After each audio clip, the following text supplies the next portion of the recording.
30-32 quintal के करीब उत्पादन लेके गए और उसमें भी हमारी खेती को कोई नुकसान नहीं हुआ। नमस्कार किसान भाइयों, आज हम फिर से एक किसान को मिलने आए हैं और ऐसे किसान को जिनका अभिप्राय आपके लिए बहुत ही महत्वपूर्ण होने वाला है, क्योंकि उन्होंने असल में जैविक के ऊपर काम किया है। खैरी दीवान भंडारा डिस्ट्रिक्ट में एक गांव है और जो किसान है वो बहुत ही अनुभवी है जैविक के बारे में, क्योंकि उनका जो अनुभव है वो बहुत सारे किसानों को लाभदायी होता है। तो चलो आज मिलते हैं उनसे और जानते। नमस्कार। नमस्कार। क्या नाम है सर आपका? मैं पुरुषोत्तम तेलमासरे, मेरा गांव खैरी दीवान, तहसील पौनी, भंडारा जिला, महाराष्ट्र। बहुत साल से, जब से हम यानी कि हमारे आजोबा पंजोबा से खेती हो रही है। पहले तो हम नेचुरल खेती करते थे, मगर बीच में ये केमिकल का आया और केमिकल की खेती करते करते वो पहले उत्पादन बढ़ा, मगर बाद में उसमें बहुत सारे रोग कीट आ गए और हमको इसमें लॉस हो रहा था और खेती नुकसानदायक हो गई थी, उत्पादन कम आ रहा था। इसलिए एसएनएम एग्रोटेक कंपनी है, इनके जो ऑर्गेनिक उत्पादन है इनकी वजह से हमको बहुत सारे फायदे हुए और अपनी जो मिट्टी है, मिट्टी में भी बहुत सारी सुधारना हुई, हमारा उत्पादन भी बढ़ा और जो लागत है लागत भी कम हुई। जी, तो आपका यह अनुभव रहा। तो आपने फिर कैसे शुरुआत कैसे की इसकी? जैसे आप जो फसल है ये धान है, तो धान में कहाँ से कैसे डालते थे इसको, बीज के साथ कैसे इसका ट्रीटमेंट किया? पहले साल तो हमने सीधा बुआ यानी कि रोव नहीं बोलते उसको, बुआई के बाद हमने डायरेक्ट इनका जो व्यामफोर्स उत्पादन है और पीएसएफ है एंटी फंगस करके, तो पहले साल हमने वैसे ही उसका यूज किए। जब ने हम व्यामफोर्स यूज नहीं करते थे तो हमको 18-20 क्विंटल धान का उत्पादन पर एकड़ में होता था, मगर पहले साल हमने जब इनका इस्तेमाल किए तो सिर्फ यही व्यामफोर्स और पीएसएफ का इस्तेमाल अपने खेत में, वो भी केमिकल रासायनिक खाद के साथ डाले। हाँ। तो हमारा पहले साल खर्चा तो उतना ही रहा, ऊपर से व्यामफोर्स का खर्चा बढ़ा, मगर उत्पादन 25 क्विंटल के करीब गया। क्या बात है, मतलब 18 क्विंटल जहाँ होता था 25 क्विंटल हो गया। उसमें आपका जो खत का जो मात्रा है, खत के में जो आप पैसे लगाए वो तो पूरा हो गया आपको उसी से। हाँ, मगर हमने जो रासायनिक खाद था वो भी सब डीएपी वगैरह उतना ही डाले थे। दूसरे साल हमने जो नर्सरी से इसका यूज किए। हाँ। और खाद भी उतना ही, दूसरे साल भी हमने जितना जो डालते थे हर साल उतना ही रासायनिक खाद डीएपी वगैरह डाले, मगर व्यामफोर्स 2 बार इस्तेमाल किया, व्यामफोर्स और पीएसएफ का। तो हमारा उत्पादन और 5 क्विंटल बढ़ा और हम 30-32 क्विंटल के करीब उत्पादन लेके गए और उसमें भी हमारी खेती को कोई नुकसान नहीं हुआ। कीड़ों का अटैक था वो भी कम हुआ और अच्छी फसल आई। तो दूसरे साल हमारा खर्चा उतना ही रहा, मगर उत्पादन और 5 क्विंटल बढ़ गया। क्या बात है, मतलब फसल आपकी बढ़ी, तो ये तो किसान भाइयों के लिए बहुत अच्छी बात। 32 क्विंटल धान होना मतलब सिंपल बात नहीं। तो जैसे आप ये इस्तेमाल कर ही रहे हैं, तो जमीन में मिट्टी में क्या अंतर आपको नजर आ रहा है? हाँ, हमने जब ये जो एसएनएम एग्रोटेक के उत्पादन है, व्यामफोर्स है, पीएसएफ है और एमफोर्स भी है जो खोड़ कीड़ा के ऊपर ये प्रभावी है, तो हमने कंटिन्यू 2 साल इसका इस्तेमाल करने के बाद मेरे को भी मालूम नहीं था। जब हमने नांगरटी के लिए जो ट्रैक्टर लेके गए तो ट्रैक्टर वाला मेरे को बोला, यार तेरे खेत की मिट्टी ऐसे यानी कि ऐसे जितने पावर उतने पावर में ऐसे स्लो चल रहा है। हम जब बुआई करते हैं ट्रैक्टर से तो ऊपर नीचे नहीं हो रहा था, स्मूथ चल रहा था ट्रैक्टर। तो उसने ट्रैक्टर वाले ने मेरे को बताया कि तुमने क्या किया, यूज किया करके। तो मैंने वो ट्रैक्टर वाले को बताया कि मैंने व्यामफोर्स और पीएसएफ और एमफोर्स का इस्तेमाल किया। तो फिर वो उसमें जो केचुआ है, गांडुड़ बोलते हम, तो गांडुड़ की भी संख्या बढ़ गई और इसलिए हमारी जो मिट्टी वो सॉफ्ट हो गई।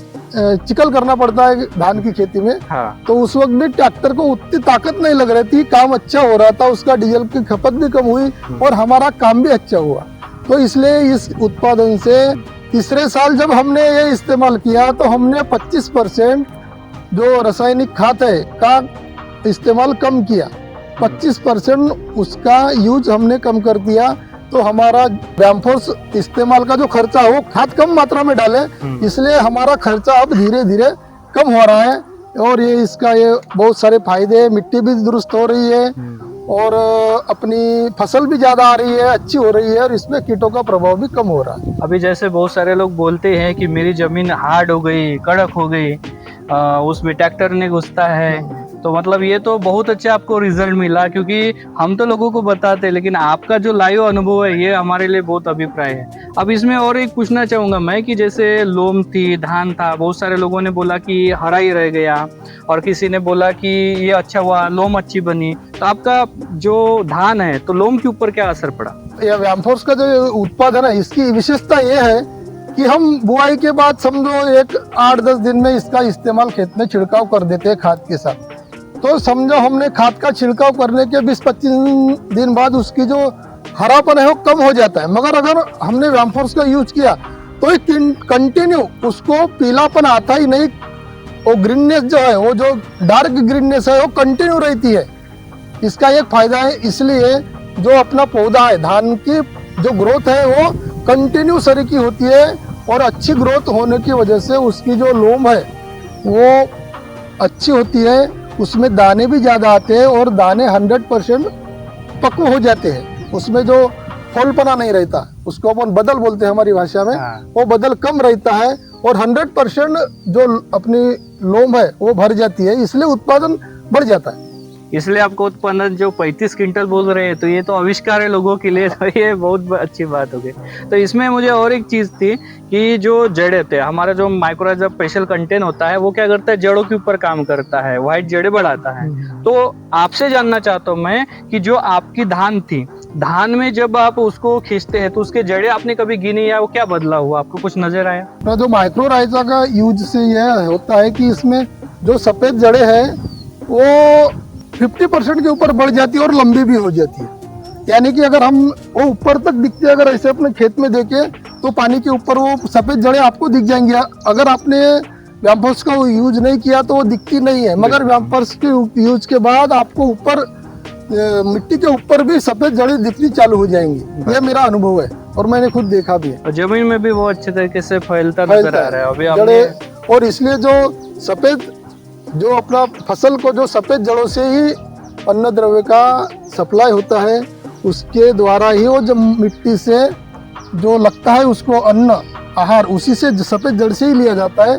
और ये व्यामफोर्स की उत्पादन सफ़ेद जड़ों की लंबाई बढ़ाती है और उसकी संख्या भी बढ़ाती है, इसलिए वो पीक की ग्रोथ बहुत अच्छी तरह से हो जाती है। अच्छा, मुझे एक बात बताइए कि अभी धान है, और धान है तो जैसे शरीर है वैसे ही धान है, बीमारी तो सबके आने वाली है, तो आपके फसल के ऊपर क्या जैसे बीमारी का क्या प्रभाव रहा इस साल? नहीं, इस साल तो बारिश बहुत थी, वातावरण भी कुछ अच्छा नहीं था गए साल से, फिर भी उतना कीटों का प्रभाव कम रहता है। और जो स्वस्थ आदमी रहता है उसके ऊपर कम रोग आते हैं, इसलिए धान में भी वैसा ही है।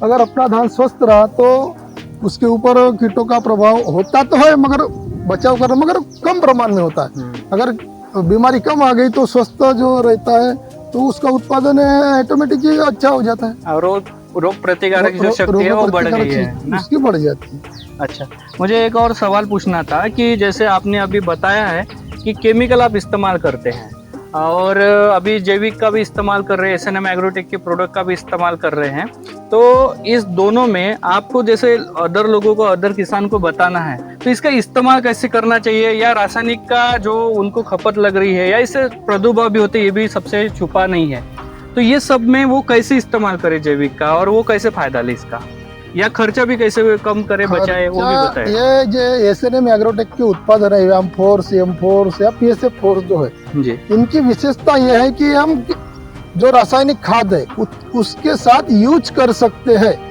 इसके पहले हमने जो जैविक भी मैं 10 साल से कर रहा था इसमें, मगर ऐसे उत्पादन नहीं मिल रहे थे कि इसके पहले हमने जो खेती जो शार्पनेस खेती में आया वो केचू या जो गांडूड़ है उसकी वजह से आया। हाँ। तो एसएनएम एग्रोटेक का फार्मूला यही है का इनका जो ऑर्गेनिक उत्पादन है, तुम केमिकल के साथ अगर यूज करते हो तो फिर भी वो जो केचुआ है उसके ऊपर वो केमिकल का अटैक नहीं होता, वो मिट्टी में जिंदा रहता है। इसलिए अपनी एसएनएम एग्रोटेक के जो उत्पादन है ये ऑर्गेनिक है, मगर रासायनिक का प्रभाव मिट्टी के ऊपर कम रहता है इनके उत्पादन से। इसलिए वो केचुआ है जो बढ़ जाता है। इसके सिवा आपको आपके जमीन में क्या नजर आया, क्या फायदा हुआ, क्या लॉस हुआ? इसमें लास्ट तो कुछ होने की कोई वजह है नहीं, इसमें सब फायदा ही फायदा है। अपनी मिट्टी साफ हो रही है, उत्पादन बढ़ रहा है, और अपना जो अभी एसएनएम एग्रोटेक में जो वैमफोर्स है उसमें और सेंद्रिय कार्बन बोलते हैं उसको, ऑर्गेनिक कार्बन, वो भी इसका प्रमाण अभी बढ़ रहा है। और जो अभी नए उत्पादन आ रहे हैं उसमें से, और अपनी यानी कि अब जो मूल घटक है अपनी मिट्टी का, अगर आपको मिट्टी अच्छी चाहिए, स्वस्थ चाहिए, तो उसमें ऑर्गेनिक जो कर्ब है, सेंद्रिय कर्ब जो जिसको बोलते, तो वो जैसे जैसे बढ़ेगा वैसे वैसे अपनी मिट्टी तंदुरुस्त होंगी और अपना उत्पादन जो है वो ऑटोमेटिकली बढ़ जाएगा। जी, तो मुझे एक लास्ट सवाल आपको पूछना है कि आप जैसे इस्तेमाल कर रहे हो, बट आप बाकी जितने भी किसान हैं उनको क्या संदेश देना चाहोगे इन सारे प्रोडक्ट के प्रति और फसल के प्रति? शायद या 3-4 जो किसान भाई थे उनके साथ हमने ये यूज किए थे। पहले साल तो हमने शायद एक 30-40 या 50 एकड़ में उनाड़ी में यूज किया था, मगर गए साल दूसरी फसल में जो खरीफ की फसल आती है बरसाती, तो हमने वो 400-500 एकड़ के ऊपर इसका यूज हुआ। फिर दूसरे साल वो 800-900 एकड़ के करीब ये हमारे ये हो रहा है। 300-400 किसान भाई और ये अपने यहाँ कम से कम 30-40 गांव में ये उत्पादन, हमने तो इसका कोई प्रचार नहीं किए। जो लोगों को हमारा धान जिसने ये वैमफोर्स उत्पादन किया उसका फसल अच्छी दिखती है तो वो पूछते तुमने क्या डाला, और ऐसे ही किसान जुड़ रही है। अभी इस साल कम से कम 1001 एकड़ के ऊपर ये इसका हमारे यहाँ आसपास के गांव में भी इसका यूज हो रहा है। और किसान भाई खुद आके, हम इसका कोई एडवर्टाइज नहीं करते, प्रचार प्रसार कुछ नहीं करते, मगर वो जिसने इसका यूज किया, इस्तेमाल किया, उसकी फसल देख के किसान भाई जुड़ रहे हैं। और इस बहुत अच्छा रिस्पांस है और ये अच्छा उत्पादन है, और इससे खेती की भी तबीयत दुरुस्त हो रही है और किसान भाइयों की तबीयत, यानी कि उसका उत्पादन बढ़ रहा है, उसका मुनाफा बढ़ रहा है, इसलिए उसकी भी तबीयत अच्छी हो रही है। जी, बहुत बहुत धन्यवाद। आपका अभिप्राय हमारे लिए बहुत लाभदायक है, और ये सारी चीजें हम अदर शेतकरी जो किसान है उनको भी ये पहुंचाएंगे और आपसे वो कांटेक्ट जरूर करेंगे। ठीक है, धन्यवाद।